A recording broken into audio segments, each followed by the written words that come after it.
Not that there's such thing as a healthy murder or an okay murder, but the number of cases where the victim of a murder perpetrated by a woman is the woman's very child or the woman's lover is seriously disturbing, I'd say. Enjoy. Did 23-year-old Louise Porton murder her two little girls because they, quote, got in the way, unquote, of her sex life? Born in 1996 and hailing from Willenhall near Walsall in the West Midlands, Porton developed her now notorious addiction to both money and sex during her adolescence, the antagonist's numerous thefts from her own grandmother and her open prostitution from this period bearing testimony to this. Now viewer, if I've got you hooked on the story so far, do subscribe, give the video a like, drop a comment when you're ready and donate. Hit the thanks button below, I'll appreciate you. Porton had Lexi, her first daughter, in October 2014 at the age of 18, while Scarlett, her second daughter, came along in September 2016 when Porton was 20. For reasons that aren't known, the woman hardly let the girl's father, Chris Draper, have contact with his daughters, even though her own interest in her two girls became questionable, it would seem, from the word go. For instance, as someone who would often babysit Lexi and Scarlett up to 4 times a week, all day and all night long, Porton's landlady from August 2016 to November 2017, whose name was Leanne Bradley, was very much in a position to testify, as she later did, that Porton would, quote, do whatever she could not to have her daughters with her, unquote. Porton's sister, whose name is Karen, became hugely involved in caring for her two nieces when, in November 2017, Porton and her daughters moved to Rugby, where Karen lived. True to form, however, Porton took no notice when Karen told her to stop shagging the men that she was meeting through the Meet Me dating app and start looking after her daughters instead. Porton continued to have sexual encounter after sexual encounter. When, on the 2nd of January 2018, Lexi is rushed to hospital after suffering a sudden and wholly inexplicable seizure, which has made her stop breathing, Porton spends the ambulance journey messaging a man to try to get him to buy explicit photos of her. On the 4th of January 2018, when Lexi is again rushed to hospital having once again stopped breathing for some reason, Porton has to be prompted by medical staff to comfort her highly distressed toddler. During Lexi's 4-day stay in hospital, Porton takes numerous topless photos of herself in the hospital toilet and sends them to a photographer in a bid to sell him sex. Having also exchanged phone numbers with the hospital security guard, she promptly sends the man multiple messages and receives multiple messages back to book him in for a paid sexual encounter. When, on the 15th of January 2018, the ambulance comes out to Lexi for a 3rd time in response to her yet again having stopped breathing, they find the 3-year-old stone dead. Porton subsequently finds herself, that same day, uploading new pictures to modelling sites, accepting 41 friend requests on the Meet Me app, and talking about tattoos with a man on the Badoo dating app. And now, 2 weeks on, she's at the funeral parlour laughing out loud as she FaceTimes the man. 2 days after that, an ambulance team arrives at a retail park where Porton has ended up with her remaining little girl to find that little girl stone dead. Porton had travelled to the retail park after leaving the hotel where she and Scarlett had gone to stay in order for Porton to deal with her grief for Lexi. That's what Porton told his sister anyway. The death of Porton's second child triggers Porton's arrest, but it takes a whole year for the police to gather sufficient evidence to bring Louise Porton to trial. Initially then, the woman doesn't stay in custody for very long. The evidence against Porton included the subtle pinch marks that lay around Lexi's nose, which were discovered in Lexi's post-mortem. Showing that Lexi's nose had been pinned shut for an extended period. The marks also attested to the movement and struggle coming from the victim during her diabolical suffocation. Scarlett's body, in contrast, held far more obvious signs of the violence that she had suffered, including bruising to her neck and bleeding in her neck muscles. Some of Scarlett's blood was also found on a pillow in the hotel room where Scarlett and her mother had stayed on the night of Scarlett's death. Having learned from her mistakes in her 2 failed attempts to suffocate Lexi, Porton had been determined to achieve the murder of her second daughter, again by means of suffocation, on her first try, and did so. In both murders, Porton made sure that her daughters were fully dead before she called the ambulance. In court, Mrs Justice Yip said that the idea that Porton took the lives of her two little girls because they got in the way of her sex life was nothing more than media sensationalism. With the vast amount of evidence that there was to prove that Porton's two daughters didn't stop Porton having sex with man after man after man, there was no clear reason, Judge Yip asserted, why the perpetrator did what she did. On the 2nd of August 2019 at Birmingham Crown Court, Louise Porton got life with a minimum of 32 years. I wish she'd just been hanged instead. 41-year-old Rekha Kumari-Baker didn't suffocate her two daughters to death, she hacked them to death instead. Born in 1968, the perpetrator, who I'll be referring to as either the perpetrator or KB, fought a bitter custody battle over her two girls, Davina, who was born in either 1990 or 1991, and Jasmine, who was born in either 1993 or 1994, when, in 2004, her decade-long marriage to businessman David Baker came to a notably ugly finish. Perversely enough, having won the vicious custody battle that sprung from her divorce, waitress and hotel worker KB systematically mistreated her two girls, forever bullying them and telling her elder daughter on one occasion that she wished she was dead.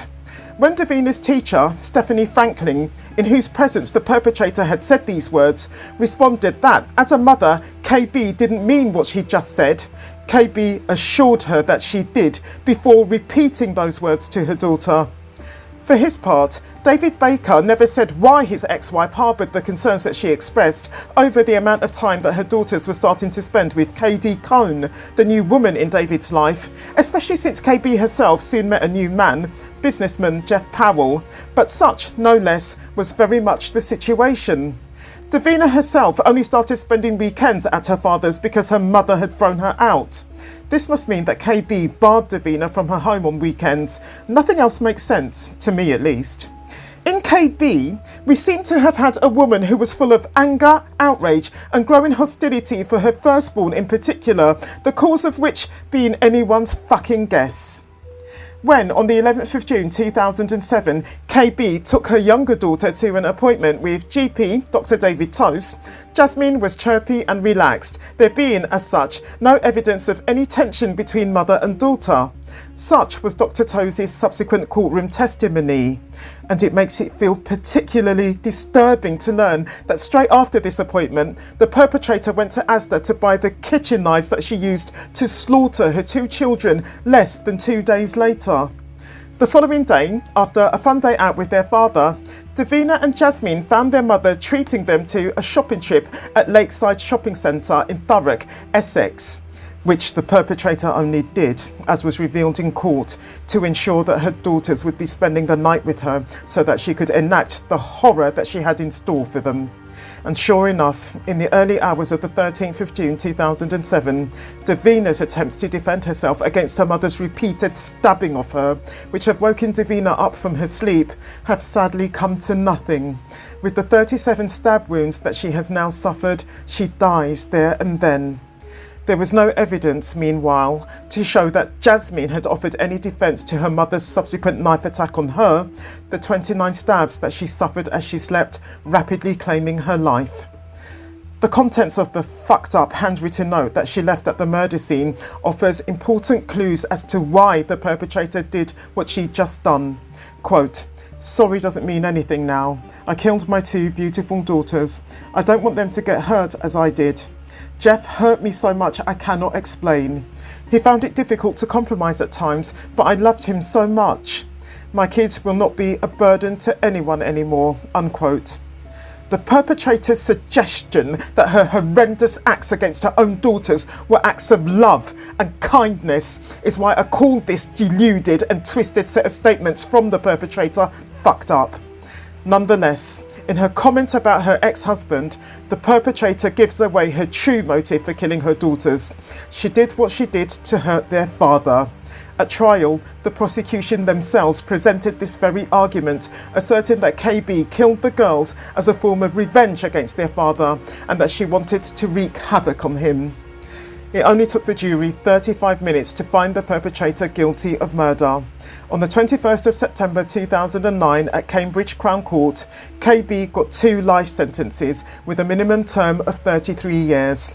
That's not long enough even for the murder of one of her 2 girls, never mind both. It is, of course, less the bigamy of mother of 3 Mya Pearson, who was born in Hartlepool, North East England on the 12th of March 1956, and who, as at the time of this recording, is the UK's longest serving woman prisoner, and more the act of murder that the woman perpetrated on an innocent 23-year-old woman in 1986 that makes this evil antagonist just that, an evil antagonist.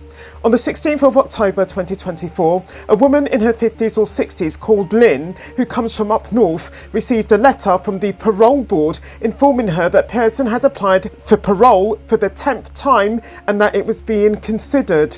The woman, Lynn, is the sister of a former Building Society employee called Janet Newton, who, on Saturday the 18th of October 1986, left her home to go round her new boyfriend's. The guy, Malcolm Pearson, only lived a 5-minute walk away and must, as such, have soon started wondering what was keeping his girlfriend, who, in fact, ended up not turning up at all. When twice married Mya Pearson got married for a 3rd time, by which point she was a mother of 2, she forgot to get divorced first. No more than a month after her 3rd wedding, the woman having given birth in that brief period to her 3rd baby, she and her man split up. Coming to be described later as, quote, stormy and violent, unquote, their marriage had been complete shit. The specific shit that broke the couple up having been hubby number 3's discovery that he wasn't hubby number 3 at all, since his wife was still married to another man. Even though the young woman that Maria's non-hubby started seeing soon after he and Pearson parted company was a complete stranger to Pearson, Pearson hated her. She stalked the woman, whose name was Janet Newton, and who, at 23, worked in a building society, through the streets, shouting abuse at her. When she wasn't harassing Janet in the said way, Mya was sending hate mail to the young woman's mother. Of the 17 stab wounds that Mya inflicted on Janet on Grange Road, Hartlepool, on the 18th of October 1986, 2 went through Janet's heart. When police arrived on the scene, they thought that the 23-year-old had been the victim of a road traffic accident, a hit and run to be exact, because Pearson's knife attack on her was just so horrific. Despite the fact that Pearson has been locked up since 1987, we can, I think, still feel outraged, to a degree at least, that the original minimum term of her life sentence was a poxy 12 years. As at the time of this recording, the woman's next parole hearing, which was set for the 2nd of June 2025, will be no less than her 10th one. She keeps getting kept inside on account of her lack of remorse for her heinous criminal act, her bullying and intimidation of others, the which being why she's twice been sent back from an open prison to a closed one, and her refusal to take part in rehabilitation programmes. Every time she becomes entitled to a parole hearing, both Janet's family and Malcolm's family protest to the parole board the prospect of her release, Malcolm's family specifically objecting that, quote, you can't rehabilitate psychos, unquote. Parole board, please heed this point and keep the nutjob Mya Pearson, who legally shouldn't even carry that surname, locked up until she dies. As at June 2025, 34-year-old Amy Pugh, who comes from Newport in Shropshire, West Midlands, is going down for the murder of her estranged husband, 32-year-old Kyle Pugh, at her home on the 22nd of March 2022. Pugh was convicted of Kyle's murder on the 12th of June 2025 at Stafford Crown Court. Drugs and alcohol were the causes of the markedly abusive and tumultuous relationship that Pugh and Kyle once had, Pugh having maliciously burnt down, for instance, the workshop in their formerly shared home where Kyle, an MC and artist, used to create his work. In November 2024, the woman got a 19-month suspended sentence for that offence, which she committed on the 15th of October 2021. I can't say whether or not Kyle's documented history of self-harm and suicide attempts sprang from his relationship with Pugh, but one such history the man had. On the night of the 22nd of March 2022, Kyle, who, having since left Pugh, was expecting a baby with his new girlfriend at this point, was over at Pugh's home in Newport, visiting the children that he and Pugh shared. At some point, the estranged couple got into a violent argument over the very pregnancy of Kyle's girlfriend, which culminated in Pugh's overpowering her ex and then strangling him with vicious force. On realising that she had knocked her children's father out, Pugh only called 999 20 minutes later, choosing to first call her father several times before then. On the phone to the ambulance, the perpetrator told them that Kyle had hanged himself and insisted that she had tried to revive him by slapping him. In court, her act of calling out to her ex while on the phone to 999, quote, "Kyle, wake up! Why have you done this?" unquote, was dismissed as nothing more than an act intended, of course, to support the lies that she was telling.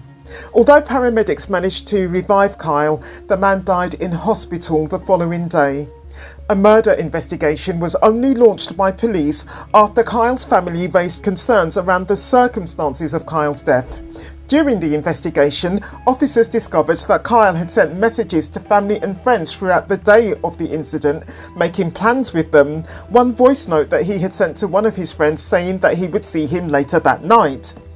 After Pugh's conviction for Kyle's murder, her arrest for that offence having come on the 1st of April 2022, while her murder charge followed in November 2024, Detective Inspector Joanna Dennehy remarked that Pugh, quote, used Kyle's mental health history to manipulate and lie to his loved ones as well as to authorities, all to protect herself, and through the whole investigation she has shown no remorse for her actions that day, unquote.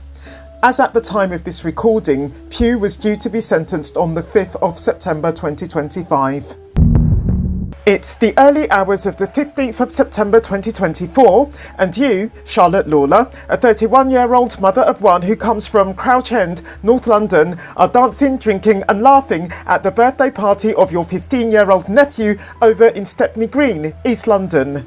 Now, though, a team of paramedics are sadly backing away from you and recording the time, while all others who were present are hurriedly gathering to you in howls, screams and wails of anguish and grief. The knife with which 33-year-old Hope Rowe, a fellow guest at the party who you didn't know and who, having previously left and then later returned, stabbed you to death, was none other than your nephew's cake knife.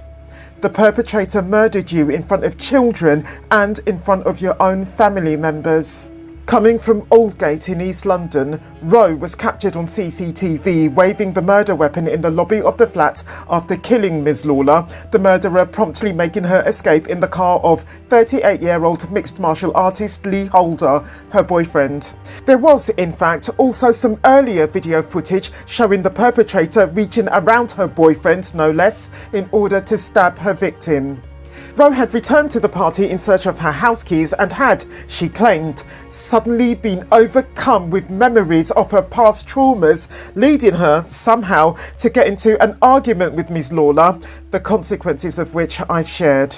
The perpetrator later attributed her act to a, quote, momentary loss of control, unquote, which could, if proven, have got her a much lighter sentence at trial than if she'd been proven to have acted with intention. In other words, she was seeking a conviction for manslaughter, which, unlike murder, doesn't usually attract a life sentence. I'll soon reveal how that went for her.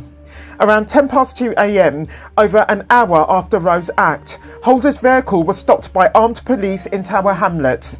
After advising officers that his girlfriend had jumped out of the vehicle shortly after leaving the crime scene, Holder claimed to have no knowledge of her whereabouts. He was arrested, no less, on suspicion of assisting an offender. At 7 a.m, Rowe turned herself into Bethnal Green police station, where she was arrested on suspicion of murder.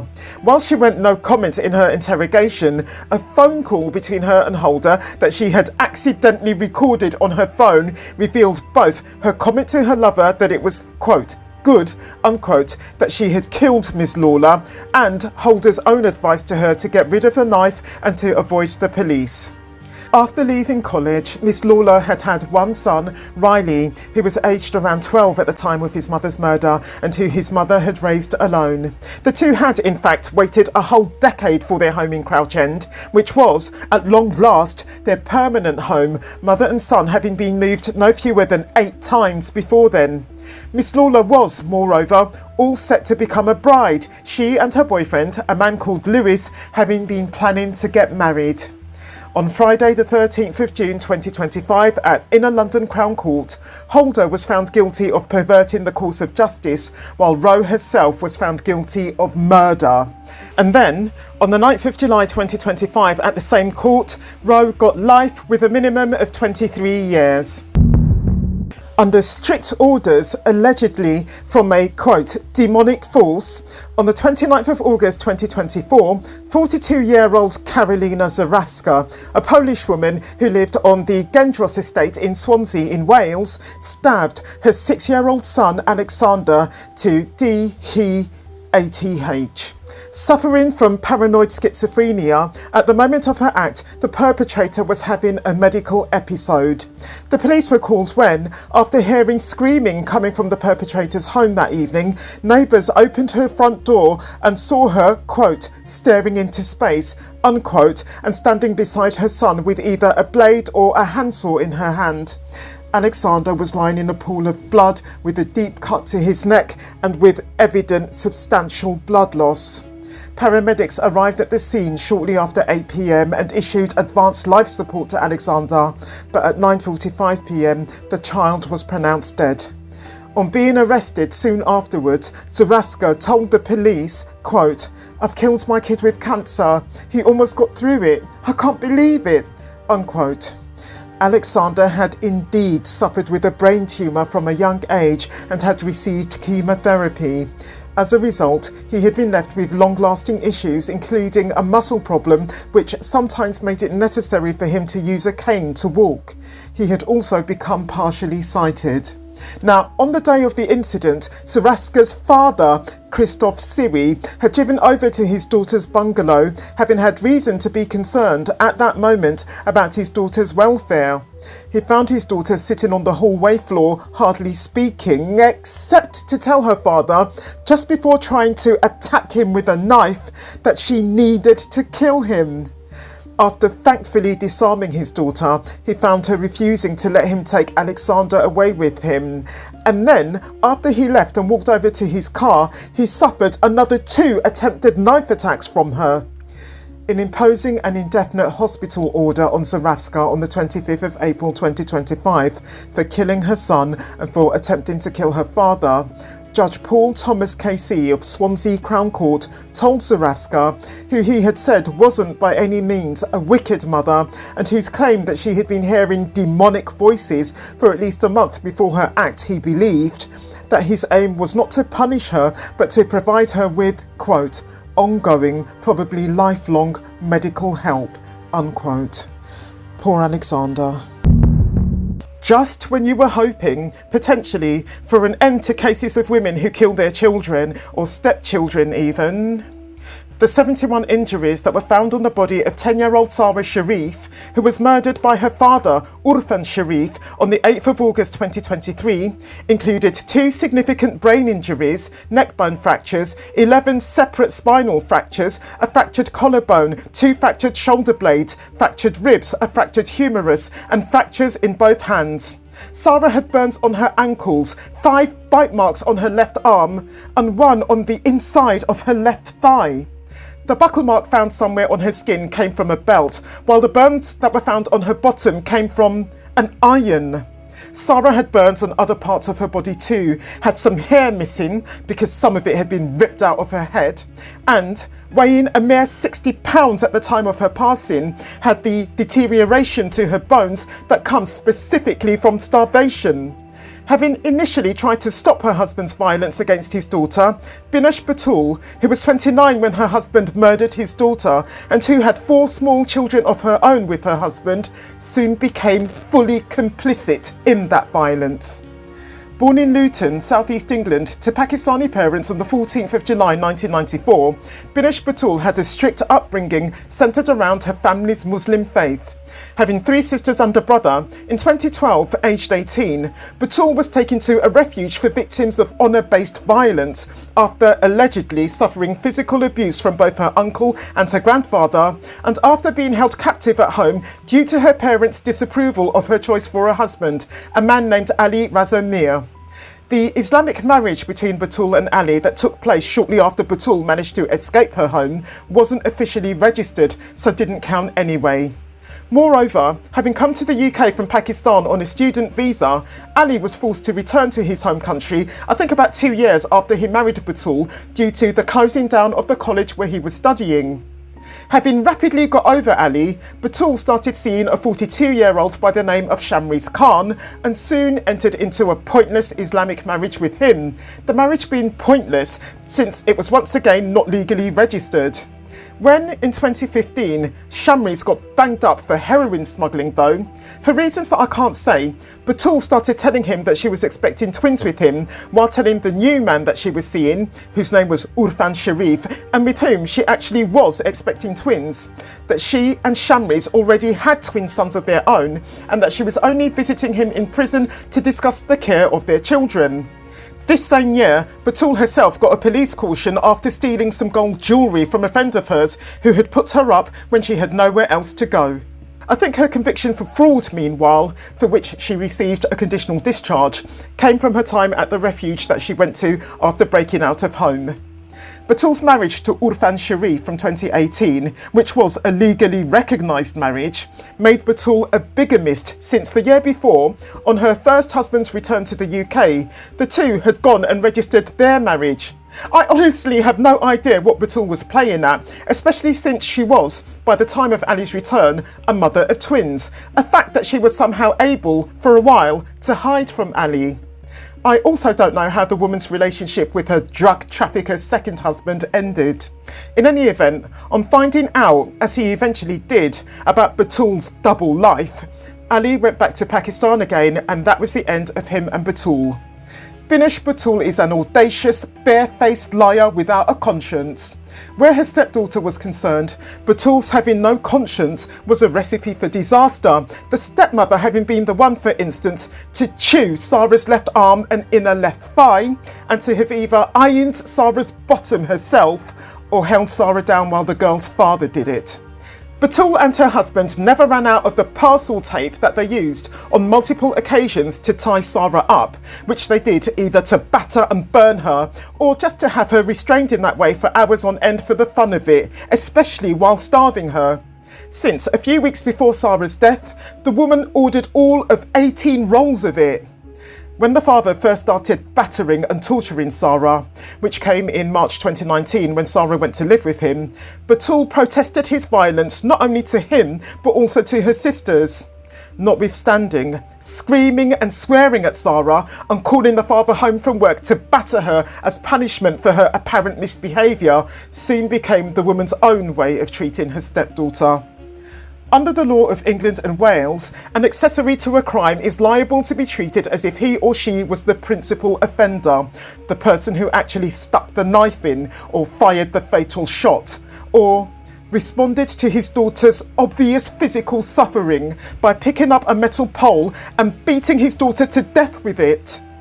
Urfan Sharif perpetrated this horrific act against his daughter, to remind you, on the 8th of August 2023. Batool was there. She did nothing.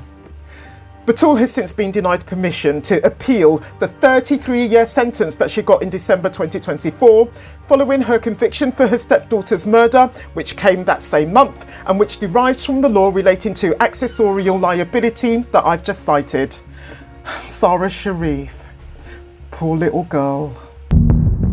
On the 23rd of October 2023, 51-year-old Joanna Wronska, who comes from Wrexham, North Wales, murdered her lover, 40-year-old Marcin Koziul, with a single stab to the heart in a, quote, explosive drunken loss of temper, unquote. Shortly before 6:15 p.m. on the said date, police received a call from Wronska, who told them that her lover had a knife. When officers arrived at their home, the woman directed them to Mr. Koziul, who was lying in bed with a large stab wound to his chest. No knife was found in the room. Despite the best efforts of the paramedics, who promptly arrived after duly being called, Mr. Koziul couldn't be saved. Wronska told officers that she and Mr. Koziul had been home alone and that there was no inciting incident to her lover's death, which she claimed came by his own hand. According to the antagonist, you see, she had simply walked into the bedroom to find the victim lying on the bed covered in blood and to have him ask her to call an ambulance. The woman was arrested on suspicion of murder that evening. During their subsequent search of Wronska's house, police found a clean knife matching the measurements of the injury in the kitchen sink. Crime scene investigators later found traces of blood around the sink and taps of the bathroom, where Wronska had been seen wiping her hands when the police arrived. Wronska maintained during the trial that her partner had stabbed himself. The pathologist who carried out the post-mortem, however, had serious doubts that a right-handed man could have inflicted a wound to his own chest at such an angle and with such extreme force as to fracture 3 ribs, completely severing one in fact. A rather petite woman, the perpetrator, who, as at June 2025, is aged 52 and has no fewer than 4 children, 2 of whom being adult, was, in court, alleged to have come close to stabbing a previous lover of hers. After meeting Janusz Zadunek, who I'll be referring to as Jay, in Pajezno, sorry for that awful pronunciation, P-A-J-E-Z-C-N-O is how you spell the place, in central Poland in 2013, Wronska went to live in Wrexham with her new man. As at the time of this recording, the 2 children that the couple subsequently had are aged 10 and 8. I don't know when they were taken into care, as they were, but their parents split up in 2021, their mutual drug and alcohol abuse having ruined their relationship. While Wronska, who was 10 years her lover's senior, accused Jay of abusive behaviour, Jay recalled an occasion from July 2021 when, after feeling a sharp pain between his shoulder blades all of a sudden, he turned and saw his girlfriend holding a knife. According to Jay, the woman then casually stated, quote, "You're lucky I didn't stab you in the heart," unquote. The prosecution instructed the jury that they had to decide whether this story of Jay's, along with his claim that Wronska repeatedly threatened to kill him with a knife, was true, and whether the perpetrator stabbed her last lover. Having been well over 6 foot tall and weighing in at all of 18 stone, Mr. Koziul, who came to the UK in 1982, was described by his sister Anna, who was 18 years older than him, as a gentle giant who would never hurt anyone. Likewise, having long since separated from his wife, Marta Koziul, Mr. Koziul was no less on good terms with her, the 2 having remained in touch all through the man's relationship with Wronska. When, in the 2000s, Mr. Koziul sustained multiple fractures and had to undergo surgery after being crushed by a bale of waste at the recycling plant where he worked, he spent all his compensation money on travel, clothes and alcohol. Having gone broke as such by 2018, by 2019 the man was mentally sick, temporarily homeless and living in Wrexham. His relationship with Wronska, who he then met in 2022, moving in with her in September of that year, soon became something of a criminal partnership, accompanied with their shared alcoholism, the 2 getting barred, for instance, from their local convenience store on account of their frequent shoplifting. While it isn't known what triggered Wronska's anger on the night of her act, it is known that the woman was drunk when she perpetrated the murder of her lover. On the 19th of May 2025 at Mould Crown Court, Wronska got life with a minimum of 15 years. A joke of a sentence, if you ask me. In her police mugshot, 49-year-old murderess Gemma Watts, who comes from Croydon, South London, looks like she'd just been beaten up. If so, whoever did that to her Thank you, because considering that her murder victim was none other than a good friend of hers, a bashing is the very least that this savage deserved. In the summer of 2023, 38-year-old mother of two, Sarah Mayhew, introduced her mate Gemma to a man that she'd briefly dated. Aged 45, Stephen Sansom, who came from Croydon as well, was a builder, and his liking for Watts, which she reciprocated, was instant, since for both individuals, drugs and violence were the ultimate pastimes. On the point of violence, early in her relationship with Sansom, Watts willingly let the man batter her on several occasions with a wooden spoon, after which the woman would happily go around with multiple bruises on her face and body. There was an occasion, again in the early stages of her relationship with Sansom, when she sent her boyfriend a message stating that should either any serious injury or death occur while she was with Sansom, it should be understood that she had entered into violent and dangerous sex games with him of her own free will. If you're thinking that Watts was, in fact, a lifelong fan of BDSM who had participated in such acts on a regular basis long before she met Sansom, you're right. For his own part, Sansom had, by this point, been out of prison for less than 4 years after serving 20 years for his murder and robbery of a minicab driver at the end of 1998. Sansom's status as a murderer was of massive appeal to Watts, who was, as such, only too aware of it, since it showed her that the man would very probably be up for committing, alongside her, the ultimate act of BDSM that she burned to enact. Watts burned, to be exact, to have sex with Sansom while he was covered in someone else's blood. Sansom couldn't have been any more excited about this idea, it would seem, WhatsApping his lover, as he did on the 11th of September 2023, to say, quote, "Everything looks like meat now, don't they? A plaything, something to cut, something to bleed. They all look different now," unquote. The continued messaging between the two psychos involved wondering what their victim would taste like, eating human flesh rapidly becoming a particularly hot topic for the couple. We can't say that Watts only suggested her friend Sarah as a potential victim for the murder plan between her and Sansom because Sarah happened to owe her money. For reasons that I couldn't trace, Watts just had it in for Sarah all of a sudden, claiming that she had, quote, "pissed me off big time," unquote, the which having triggered her desire to stab the, quote, "skank," unquote. Watts insisted to Sansom, furthermore, that even if Sarah paid her the money that she owed her, she still wanted to use Sarah in her and Sansom's murder plan. Accordingly, her response to Sansom's offer from November 2023 to try to get Sarah to come round to his flat was, quote, "only if it's a deal that she's not leaving in one piece," unquote. When, on the 8th of March 2024, Sarah went round to Sansom's, which she did expecting a night of drugs and sex in line with what Sansom had promised her, she was never seen again. On the 10th of March 2024, a few hours after going shopping for a hacksaw and other cutting tools, Sansom had Sarah's body sitting in a set of bags and in a suitcase in his flat awaiting removal.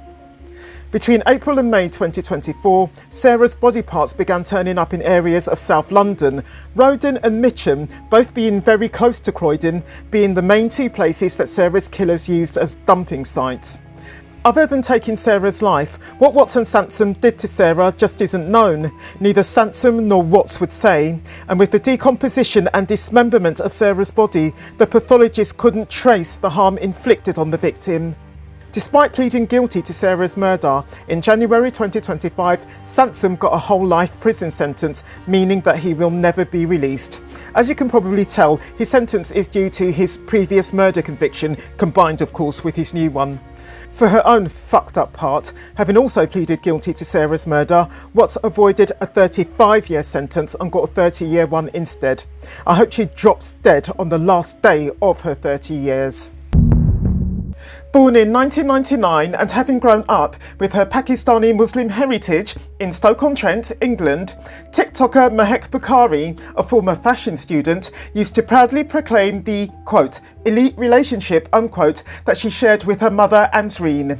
That very close and loving bond between mother and daughter is what catapulted Maybe Vlogs, Mahek's TikTok channel, to the not insignificant level of fame that she achieved on TikTok, the daughter's videos always getting substantially more more views when the mother appeared in them. Thanks to her sizable following on both TikTok and Instagram, by 2022, Mya, since this is how Mahek was known to all, had, according to estimates, amassed a fortune of approximately £250,000, and mother and daughter were now living a life of glamour, luxury and privilege. The mother, Ansreen, was also shagging an 18-year-old who she met after downloading a video chat app called Azar, which she did with encouragement from her daughter. 3 years on, Ansreen initially refused her daughter's offer of assistance in her mission to end the man's blackmail of her. Ansreen's response to her husband's growing suspicions of her, which came, as I've implied, 3 years into her affair, an affair which her daughter was only too aware of, was to dump her lover. His name was Saqib Hussain, and he was by now 21, while Ansreen herself was 45. Saqib had, for his own part, responded by threatening to show Ansreen's husband and son the naughty pictures and videos of her that he had made unless she repaid him the $3,000 that he had spent on her in the course of their affair. And sure enough, in the early hours of the 11th of February 2022, Ansreen was waiting for Saqib in the car park of Tesco in Leicester, where she planned to pay him to get rid of the sexually explicit digital content portraying her. A married woman from the Pakistani Muslim community who stood, if her family were to see the sex videos made by her lover, to lose her husband, her joint TikTok career and the glamour and enjoyment that came with it, and the standing of an upright Muslim woman in her local community. Ansreen, you see, had rapidly come to the conclusion that she couldn't afford to risk any such situation. The 7 other people waiting with her in the Tesco car park, who were spread between a Seat Leon and an Audi TT, and who were all wearing balaclavas, were there to beat the shit out of Saqib and to get hold of his phone once and for all, which, as you can see, wouldn't necessarily have dispossessed Saqib of the said explicit content, because he could have had it backed up on another device and or saved somewhere online. Anyway, a few days before now, you understand, Mya had messaged her mother to say, in relation to Saqib, quote, "I'll soon get him jumped by guys and he won't know what day it is," unquote. From having vowed to tackle Saqib's blackmail all by herself, Ansreen had, as you can see, subsequently accepted her daughter's offer to have Saqib beaten black and blue. On seeing the Seat and the Audi with a total of 8 balaclava-clad individuals sitting inside them, however, Saqib, who had been driven to the Tesco car park by his cousin, 21-year-old Mohammed Hashim Jazzuddin, immediately realised that he was in serious danger. The car chase that ensued on the A46 came to an end when Saqib and Mohammed crashed into a tree, which killed them both instantly. On the 1st of September 2023, Ansreen got 26 years for murder, while Mya, who had of course been one of the other 7 involved, got all of 31 years, meaning that she'll be at least 55 before she's released. From TikTok fame to murder and prison shame, that's the story of TikTok influencer Mya Bukhari. On the 19th of May 2024, 21-year-old Tuche Coskun, who comes from Enfield, North London, and who seems to have somehow won the right to anonymity given that there are no publicly accessible pictures of her, armed herself with a large kitchen knife, went round to the home of 42-year-old Gavin Hubbard, who was from Welwyn Garden City in Hertfordshire, just north of London, and, after awaiting the man's return home, stabbed Mr. Hubbard all of 22 times in the doorway of his home. Just before 3 a.m. on the said date, the police, the ambulance and the air ambulance were all called to a disturbance at the victim's address, which was in Linkfield, Welwyn Garden City. Despite the best efforts of the emergency services, Mr. Hubbard was pronounced dead at the scene. In line with claims from the prosecution as well as from the defence at the perpetrator's November 2024 trial, Mr. Hubbard, who, at the point of his murder, had nearly £500 worth of heroin in one of his socks, had stolen a supply of drugs from Coskun, his dealer, earlier that evening. According to the defence, of the 4 robberies that the perpetrator had suffered in her career as a drug dealer, as many as 3 had been orchestrated by her victim. While Coskun, who had allegedly been seduced into drug dealing after losing a Tesco warehouse job and who wanted to help her struggling mother, claimed she acted in self-defence, the prosecution said she had acted in revenge. The jury duly believed the prosecution, the judge himself observing, quote, "Only a person intent on causing death would strike so many times," unquote. Of the 20 stab wounds that Coskun inflicted on her victim, 9 were severe, while 1 was fatal, the perpetrator having been seeking not only to get her own back on Mr. Hubbard, but also, of course, to get her drugs back. A father and grandfather, Mr. Hubbard had turned to drugs to cope with the pain and devastation caused to him by the loss of his wife, who died from cancer, and his having seen his best friend die sometime before that in a train accident. On the 16th of January 2025 at St Albans Crown Court, Coskun got life with a minimum of 22 years. That's just not a proper sentence in my opinion. Around 3:20 p.m. on the 29th of September 2023, 61-year-old Hubert Brown, who, coming from the city of Bristol in southwest England, is widely known as Isaac, is sitting on a wall in Grosvenor Road in the St Paul's area, minding his own business when, completely out of the blue, a middle-aged woman aggressively comes towards him making racist comments and then getting her lock knife out and stabbing him. When 37-year-old Christina Howell, who comes from Easton in Bristol, subsequently appears in court over this attack, her charge has since been upgraded from GBH, grievous bodily harm, to murder, Mr. Brown having, as such, sadly died from the single stab wound inflicted on him by the perpetrator. Having all of a 20-year history of mental health disorders, around 40 minutes before she targeted and murdered Mr. Brown, Howell had shown her lock knife to the mental health nurse who had attended her address to fulfil an appointment with her. The antagonist no less abruptly walked out of the appointment 10 minutes in, having made stabbing motions and having expressed her intention to kill a, quote, Jamaican drug dealer, unquote, just before doing so. The first 999 call reporting the woman's subsequent attack on Mr. Brown came 3 minutes after the nurse's own call to the police in relation to the woman's behaviour, that call having come in at 3:16 p.m. Witnesses said they saw Howell walking with real purpose towards Mr. Brown while using racially offensive language before launching her unprovoked attack on the poor man.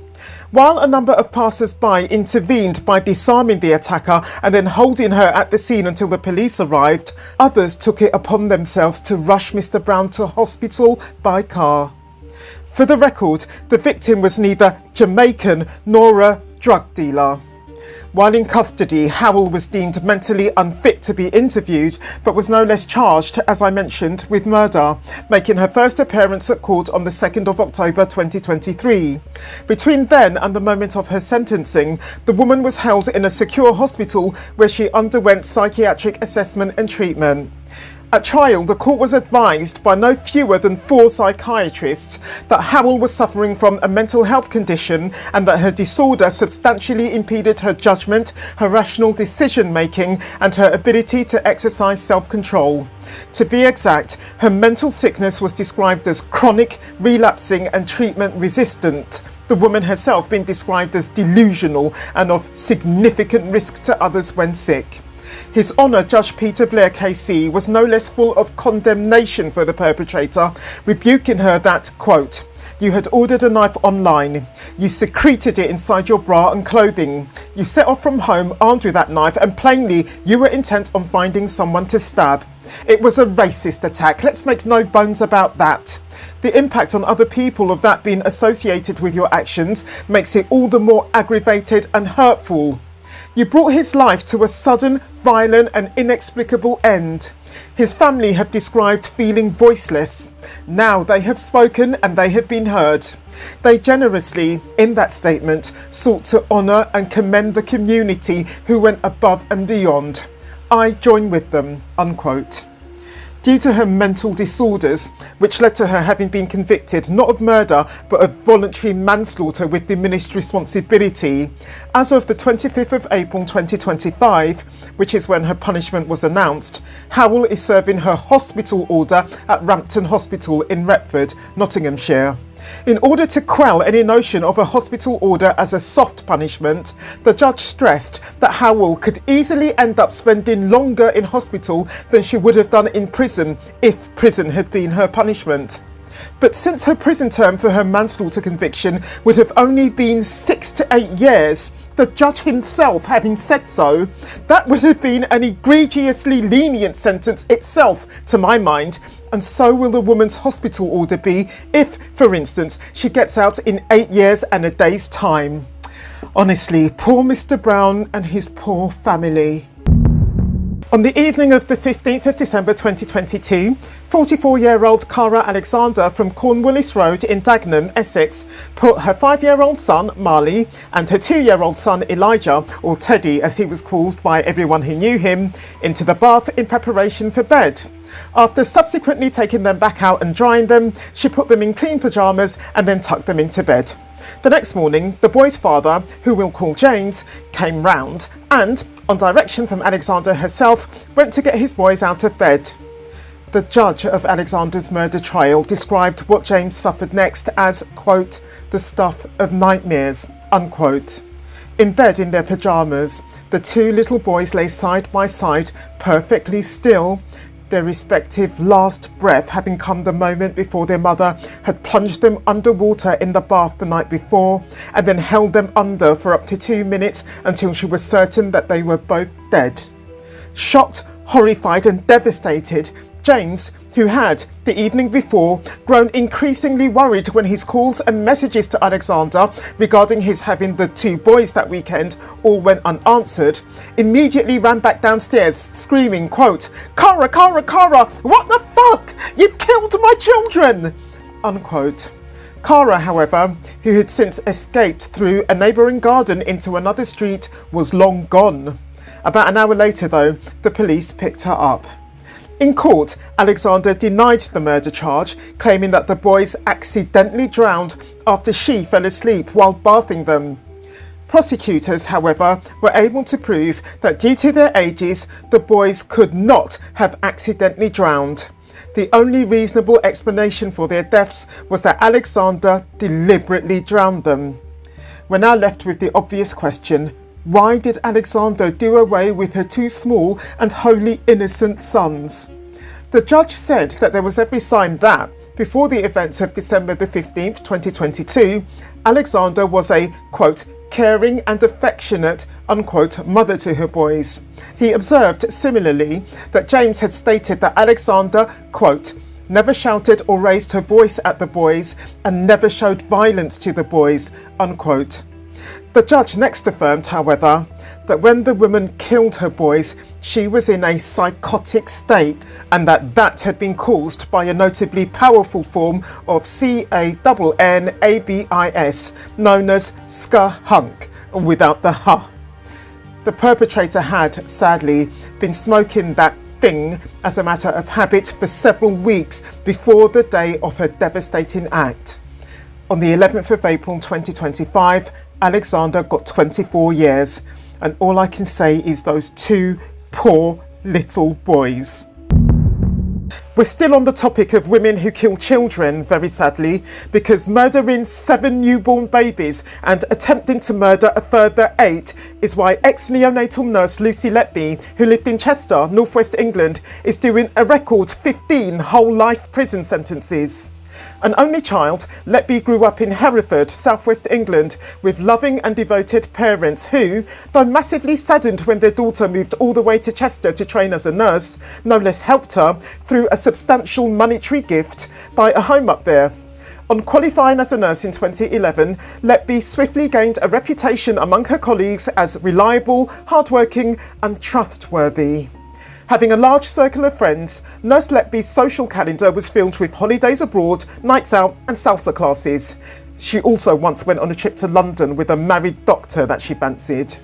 Having joined the neonatal team at the Countess of Chester Hospital in January 2012, on the evening of the 8th of June 2015, Letby injected air into a vein of her first victim, baby A.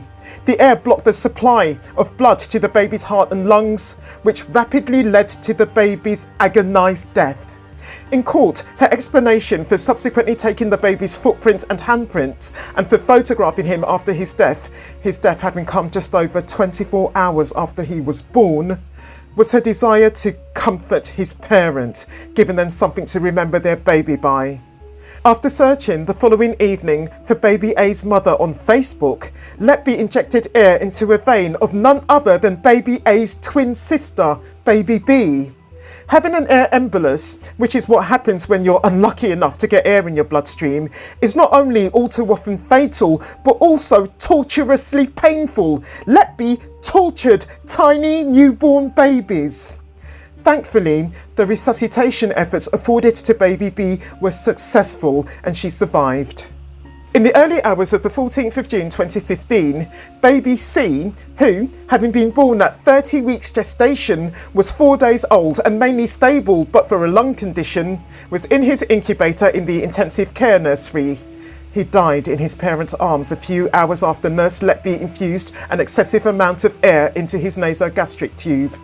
While he was still alive though, Letby told the parents that they had said their goodbyes to their baby boy and then offered to carry him away as if he were already dead in the basket that she'd brought.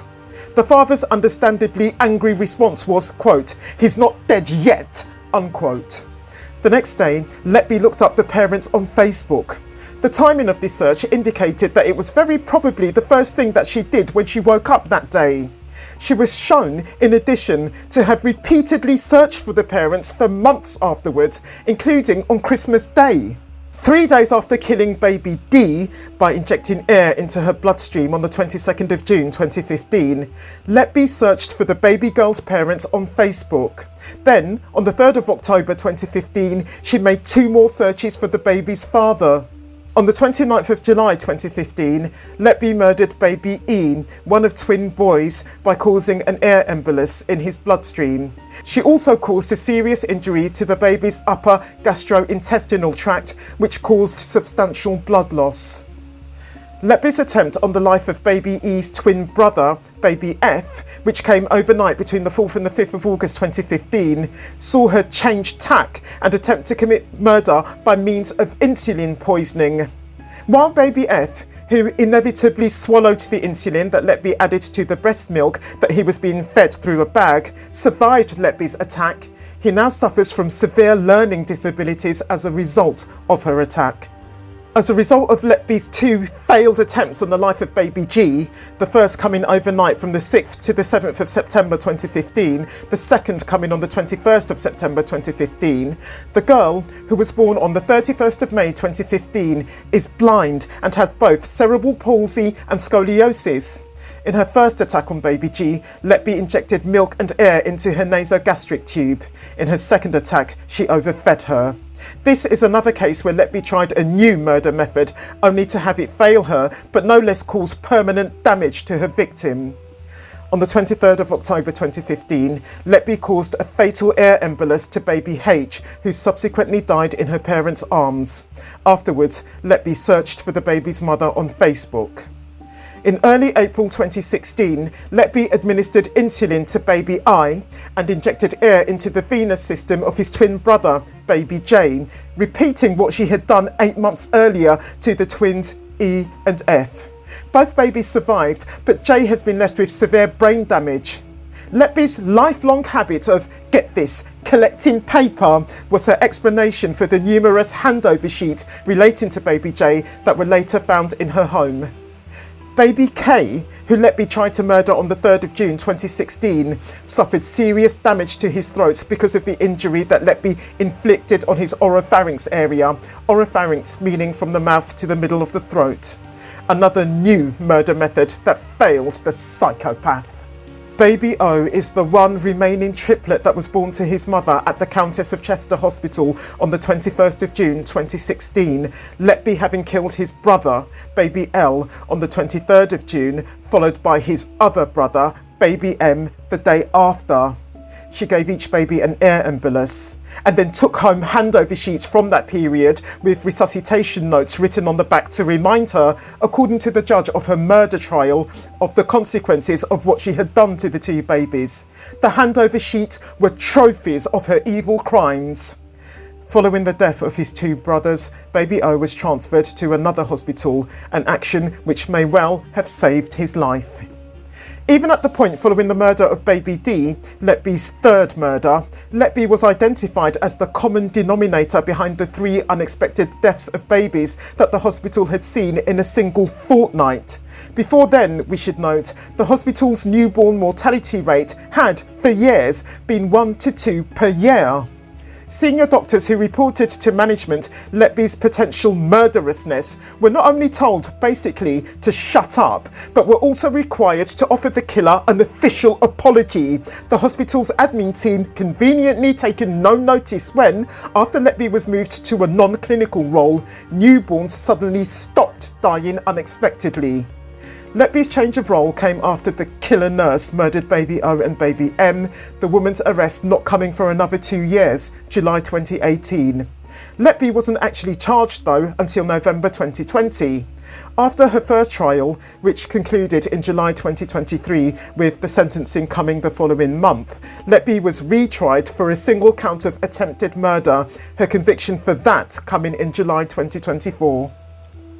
Even today, numerous figures, including of course Letby's new lawyer, are protesting Letby's convictions as an egregious miscarriage of justice, a key argument of her supporters being that the woman's convictions come from circumstantial evidence only. Assuming the woman is guilty as charged, however, why the sick bastard did what she did, especially considering that she became a nurse, she says, to help newborns just as she herself was helped as a newborn following her own traumatic birth, is anyone's guess. Her 15 whole life orders, and I don't care how crazy this sounds, aren't enough. Unlike the case of her nursing and serial killer counterpart Lucy Letby, ex-nurse Beverley Allitt showed signs of disturbing behaviour not only before she started killing babies and other children, but also long before she even enrolled at nursing school. Born on the 4th of October 1968 and raised alongside her brother and 2 sisters in the village of Corby Glen near Grantham, East England, Beverley Gale Allitt was the daughter of an off-licence employee and a cleaner, her father and mother respectively. When she was about 10, Allitt started wearing a bandage to school to win sympathy from both her teachers and her classmates. On seeing how well this worked, she soon developed a habit of faking injuries, going as far as to make a DIY plaster cast, and I'll tell you now that A, I don't know where on her body she wore it, and B, I don't know what her parents did, if anything, if and when they found out about it. When sympathy for her over the plaster cast began to wane, such as it inevitably did, Allitt upgraded her ongoing campaign for sympathy by harming herself, and again, I don't know what her parents' response to that, if any, was. According to experts, the said acts of Allitt are evidence of Munchausen syndrome, a mental illness where a person willfully makes him or herself sick in order to win sympathy and or attention. As a teenager, Allitt, who became substantially overweight during this period of her life, was lonely. She also got into a position where she was forever seeking a new GP because on going to one such person with a health complaint of some kind, the person would soon realise, usually, that she was faking the complaint, prompting Allitt to dump his or her services. Notwithstanding, Allitt was able to have her appendix, which was perfectly healthy, removed after convincing doctors that it was making her sick. Without dwelling on the irony of the profession that Allitt chose, we should understand that she only got into nursing school with the help of a family friend. Having missed a substantial amount of secondary school on account of her fake sicknesses, you see, Allitt failed her exams. While studying nursing, Allitt met and married Stephen Briggs, who later revealed that Allitt was not only verbally and physically abusive, but was also a compulsive liar, as we have already seen. The lie that broke their notably brief marriage, which had begun when Allitt was 19, was that his wife was carrying the baby of a man who had, devastatingly enough, raped her. The woman made that story up to get her husband's sympathy and attention, of course. On moving into the nurse's dorm in her last year of training, Allitt smeared shit all over the communal oven and put a bit of it, furthermore, in the communal fridge. On another occasion, she injected a syringe full of water into one of her breasts, which made it expand significantly. Despite these acts of Allitt's, and despite her having taken no fewer than 160 days off sick during her training, the mad woman was given a 6-month contract at Ward 4 of Grantham Hospital, the children's ward. When Allitt murdered 7-week Liam Taylor, which she did on the 21st of February 1991 by means of insulin poisoning, she was only on her 3rd day on Ward 4. Having failed to murder 4-year-old Katie West on the 3rd of March, Allitt murdered 11-year-old Timothy Hardwick on the 11th of March. How she did it isn't clear. Try as she might, the killer couldn't end the life of 5-month-old Paul Crampton since, as a natural fighter, he beat the 3 attempts on his life, all by means of insulin poisoning that the killer nurse perpetrated in late March. Likewise, 5-year-old Bradley Gibson survived the 2 heart attacks that he suffered as a result of the insulin poisoning that Allitt perpetrated against him. However Allitt tried on the 23rd of March to murder 2-year-old Yik Hung Chan, she thankfully failed. Sadly, murdering 2-month-old Becky Phillips on the 1st of April wasn't, where that family was concerned, enough for Allitt. Her repeated attempts, perpetrated between the 1st and the 5th of April on the life of the baby girl's very twin sister, left that baby with permanent brain damage and partial paralysis. Of the remaining 3 survivors of Allitt's murderous acts, the killer's attempts on their lives all coming in April, I don't know either the age or the surname of Patrick or Paula, but they're joined by 6-year-old Michael Davidson. On the 22nd of April, 15-month-old Claire Peck, Allitt's final victim, lost her life when, having been placed on a ventilator, she suffered a heart attack after Allitt tampered with her line. Along with killing by means of insulin poisoning, killing or trying to kill by air embolus, potassium overdose and suffocation were what Allitt did. As in the case of Lucy Letby, Allitt's motives for her evil acts aren't clear. Allitt has been locked up since 1991, her numerous convictions having come in 1993, and having already been denied release once, she'll hopefully just stay locked up forever. In March 2013, Joanna Christine Dennehy, a 30-year-old mother of 2 from Peterborough, England, went on a 2-week killing spree that cost 3 men their lives and very nearly cost another 2 theirs. It turns out, though, that this former aspiring lawyer was the last person that you would have predicted to take such a vicious path. Dennehy was born in 1982 in St Albans, Hertfordshire, England. Her mother worked in a supermarket while her father was a security guard, and both parents doted on their 2 daughters who, for their part, were very close to one another. At school, meanwhile, Dennehy was someone who, with her notably considerate behaviour, was often trusted with responsibility by her teachers. A school netball star, for a while, Dennehy had private tuition on top of her schooling, her parents being keen for their daughter to fulfil her dream of becoming a lawyer. At the age of 15, Dennehy's behaviour takes a sudden and ruinous turn, and every attempt that her parents make to get their daughter away from the drink and the drugs that she has since started abusing, and to keep her away from the gang of older boys that she started mixing with and sleeping with, regrettably fail. Bold and flirty, at 15, Dennehy chats up a 20-year-old man by the name of John Traynor while he's out walking his dog, and 2 years later, at 17, the year being 1999, she gives birth to their first daughter. Having abstained all through her pregnancy from drink and drugs, and also from slicing her stomach, the woman being a self-harmer, on the way home from the hospital after giving birth, she gets high in the car. She repeats this cycle with her second daughter, whose year of birth I couldn't trace. In other words, she doesn't touch a drop of alcohol or any drugs while she's carrying the baby. But the second she gives birth, she's straight back on the booze, she's straight back on the drugs. After no fewer than 12 years of physical and verbal abuse from his alcoholic and drug addict girlfriend, John gathers his 2 daughters and moves up north. Getting herself locked up for burglary and theft and going from odd job to odd job is how Dennehy spends her time from 2009, the point when her boyfriend and her daughters disappeared from her life, to early 2013, the woman having since moved down to Peterborough. While serving a 14-week sentence for theft, she's put on antipsychotic medication, having been formally diagnosed as a psychopath. On completing her sentence and getting out, in January 2013, Dennehy gets a job as a rent collector for a property manager by the name of Kevin Lee. Kevin is a 40-year-old married father of two who starts sleeping with Dennehy not long after giving her a job, which comes with free accommodation, courtesy, of course, of Kevin himself.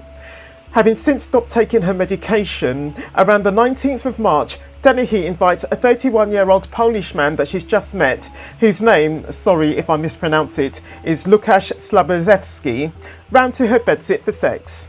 Moments after he walks in, Dennehy stabs him through the heart a single time, killing him more or less instantly. She's only able to get the body out to a ditch in the country with the help of a friend that she'd made 2 years before. A 7'3" broke drifter who has changed his name from Gary Richards to Gary Stretch as a self-deprecating joke about his height. Being wholly under Dennehy's spell, Stretch is honoured to help Dennehy dispose of the body. About 10 days after getting Kevin to move her into a new bedsit, Dennehy gets on with 37-year-old fellow dropout, if you will, Leslie Layton, who also lives there, but not with the third flatmate, 56-year-old Falklands veteran John Chapman. After she stabs Chapman to death while he's asleep on the sofa on the 29th of March, Layton takes pictures of the corpse on his phone because, like Stretch, he has become a besotted admirer of the killer. When, a few hours later, Kevin turns up at a different property to which Dennehy has access, he doesn't, by any means, get the kinky sex that Dennehy has promised him. Dennehy, Layton and Stretch dump his body in a rural area straight after dumping Chapman's own, Dennehy having dressed Kevin's body in a black sequin dress and having left it with the bottom exposed. The second Kevin had walked through the door a while before, Dennehy stabbed him multiple times. Humiliating him by leaving his body as she did must have felt like the icing on the cake, so to speak. When, 10 days on, Dennehy, Layton and Stretch were all arrested, Dennehy had viciously knifed two random men over in Hereford, 63-year-old Robin Beriza and 56-year-old John Rogers, within minutes of each other. Stretch had served her in those two attacks as her chauffeur.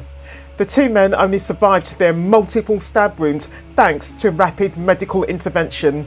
Honestly, these two men were just out walking their dogs. It was broad daylight and Dennehy pounced on them. At the police station, Dennehy acted as if she was being arrested for stealing a charger, joking and flirting with the police officers. Looks good. Thanks, Matt. That makes me feel so good. Real sexy.